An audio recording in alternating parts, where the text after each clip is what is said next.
নমস্কার বন্ধুরা, আশা করি সবাই খুব ভালো আছেন। বন্ধুরা, যে কোমরে ব্যথার কয়েকটি বেস্ট মেডিসিন নিয়ে আলোচনা করব, যেগুলি ব্যবহার করলে আপনার কোমরে ব্যথা আস্তে আস্তে কমতে শুরু করবে। অনেকের ক্ষেত্রেই দেখা যায়, বিশেষ করে যাদের বয়স একটু বেশি হয়ে গেছে, তাদের কোমরে ব্যথার প্রচণ্ড যন্ত্রণা পান এবং কোমরে ব্যথার জন্যে উঠে চলাফেরা করতে তো পারেনি না একদম। সেই সঙ্গে সঙ্গে রোগী বিছানায় শুয়ে থাকলে সেখানেও রোগীর কোমরে ব্যথা হতে শুরু করে। আর রোগী যদি দাঁড়িয়ে কোনো কাজ করে তাহলে তার কোমর একেবারে ধরে যায় এবং সেই সঙ্গে সঙ্গে কোমরে প্রচণ্ড ব্যথা যন্ত্রণা হতে শুরু করে। তো বন্ধুরা, কোমরে ব্যথা আমাদের ফার্স্ট অ্যান্ড বেস্ট মেডিসিনটি হলো বেলি স্প্রে 30 CH। ওষুধটিকে 30 CH পরিস্থিতি নিয়ে আসুন। দিনে 2 থেকে 3 বার বা 4 বার বা 5 বার একটু জলের সাথে মিশিয়ে পান করুন।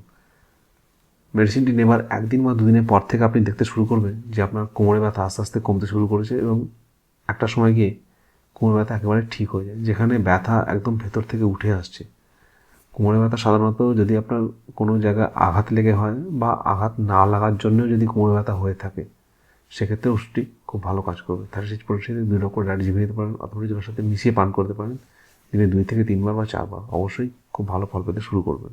আমাদের পরের মেডিসিনটি হলো সিমফাইটম মাদার টিংচার। এটিকে মাদার টিংচারে নিয়ে আসুন। 20 ড্রপ একটু জলের সাথে মিশিয়ে দিনে 2 থেকে 3 বার বা 4 বার পান করুন। দেখুন আপনার কোমরে ব্যথা আস্তে আস্তে কমতে শুরু করবে। 2-3 দিন বা 4 দিন সিমফাইটম মাদার টিংচার ব্যবহার করার পর এটির আপনি 30 CH ইউজ করুন। 30 CH পটেন্সি 2 ড্রপ একটু জলের সাথে মিশিয়ে দিনে 2 থেকে 3 বার পান করুন। দেখুন আপনার কোমরে ব্যথা আস্তে আস্তে কমতে শুরু করবে। সিমফাইটমও কোমরে ব্যথার ক্ষেত্রে একটি বেস্ট মেডিসিন হিসেবে কাজ করে হোমিওপ্যাথি। আমাদের পরের মেডিসিন হলো অ্যালোসাকোটাইনা।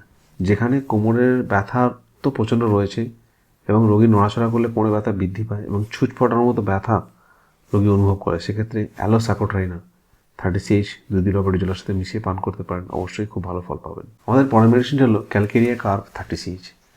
যেখানে প্রথমে ব্যথা কোমরে শুরু হয়, আস্তে আস্তে পাছার দিকে নামতে থাকে এবং ব্যথা আস্তে আস্তে পিছনের দিকে চড়তে থাকে। সেক্ষেত্রে রোগী একেবারে চলাফেরা করতে পারে না, বিছানা থেকে উঠে বসতে পারে না বা দাঁড়িয়ে থাকলে রোগীকে বসে পড়তে হয়, কিন্তু শুয়ে থাকলেও রোগীর কোমর যন্ত্রণা শুরু হতে থাকে। সেক্ষেত্রে ক্যালকেরিয়া কার্ভ 30 CH 2 ড্রপ জলের সাথে মিশিয়ে দিনে 2 থেকে 3 বার বা 4 বার পান করুন। দেখুন আপনি অবশ্যই খুব ভালো ফল পেতে শুরু করবেন এবং আপনার কোমরে ব্যথা আস্তে আস্তে ঠিক হতেও শুরু হবে। আমাদের পরের মেডিসিনটা হলো ফেরামেট 30 CH। যেখানে দেখা যায় যে রোগীর কোমরে প্রচণ্ড ব্যথা এবং রোগী যখনই শুয়ে পড়ে তখন তাদের ব্যথা আস্তে আস্তে বাড়তে শুরু করে। আর রোগী যদি একটু হেঁটে চলে বেড়ায় বা যদি একটু কোনো কাজ করে সারাদিনের মধ্যে, ব্যথা তখন হয় না, ব্যথা তখন কম থাকে। চলে ফিরে বেড়ালে রোগীর ব্যথা আস্তে আস্তে কমে যায়, কিন্তু যখন রোগী এক জায়গায় চুপ করে বসে থাকে বা শুয়ে থাকে তখন রোগীর কোমরে ব্যথা বেড়ে যায়। সেক্ষেত্রে ফেরামেট 30 খুব ভালো কাজ করবে। 2 ড্রপ একটু জলের সাথে মিশিয়ে দিয়ে 2 থেকে 3 বার পান করতে পারেন, অবশ্যই খুব ভালো ফল পাবেন। আমাদের পরের মেডিসিন হলো অ্যামন মিউর 30 CH। যেখানে কোমরে ব্যথা একেবারে খেঁচে ধরার মতো ব্যথা, রাত্রিতে শোয়ার পরে ব্যথা প্রচণ্ড বেড়ে যায় এবং রোগী একেবারে বসতে অবধি পারে না।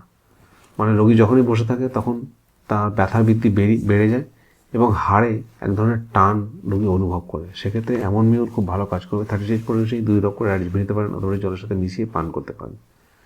এবার এই মেডিসিনগুলি নেওয়ার সঙ্গে সঙ্গে ক্যালকেরিয়া ফ্লোর 6 অবশ্যই 4টি করে ট্যাবলেট ডাইরেক্ট জিভে নিতে পারেন অথবা জলের সাথে মিশিয়ে পান করবেন। দেখবেন আপনার কোমরে ব্যথা আস্তে আস্তে কমতে শুরু করবে। আপনি যে মেডিসিন ইউজ করছেন না কেন করতে থাকুন, সেই সঙ্গে সঙ্গে ক্যালকেরিয়া ফ্লোর অবশ্যই ইউজ করুন এবং সিমটমসের সাথে যে আগের মেডিসিনগুলি মিলছে তার মধ্যে একটি মেডিসিন ইউজ করুন। দেখুন আপনার কোমরে ব্যথা আস্তে আস্তে কমতে শুরু করুন। অনেকের ক্ষেত্রে আমি দেখেছি যে ক্যালকেরিয়া ফ্লোর 6 এবং বেলি স্প্রে শুধুমাত্র 2টি মেডিসিন ইউজ করলেই কোমরে ব্যথা অনেক ক্ষেত্রে কমে যায়। আপনারা ইউজ করতে পারেন যদি আপনার সিমটমসগুলি মিলে থাকে। তো ওদের ফেসবুক নতুন ভিডিও ভালো থাকুন, সুস্থ থাকুন, নিজের ফ্যামিলির যত্ন নিন। আমার এই ভিডিওতে এবং সব ভিডিওতে বলা মেডিসিন আপনারা ইউজ করতে পারেন, ভালো ফল পাবেন সিমটমস অনুযায়ী, কিন্তু অবশ্যই কোনো নিয়ারেস্ট হোমিওপ্যাথকে দেখিয়ে তবেই মেডিসিনগুলো ইউজ করলে আরও ভালো ফল পেতে দেখা যায়। কারণ প্রত্যেক পেশেন্টের সমস্যা ডিফারেন্ট হয়ে থাকে, পেশেন্টের ক্যারেক্টারিস্টিক এবং মেন্টাল সিমটমস প্রত্যেক মানুষের আলাদা হয়ে থাকে, তাই তাদের জন্য কোনো স্পেশাল মেডিসিন হতে পারে। হয়তো যে মেডিসিনগুলি বললাম সেগুলো আপনার ক্ষেত্রে কাজ নাও হতে পারে, সেক্ষেত্রে আপনার জন্য কোনো স্পেশাল মেডিসিন ব্যবহার করা হয়ে থাকতে পারে হোমিওপ্যাথিতে। কারণ হোমিওপ্যাথি একটি রোগের প্রচুর মেডিসিন পাওয়া যায়, তাই আপনাদের ক্ষেত্রে এটাই বেস্ট হবে যে সেলফ মেডিকেশন না করে কোনো হোমিওপ্যাথকে দেখিয়ে তবেই মেডিসিন ইউজ করুন, আরও ভালো ফল পাবেন।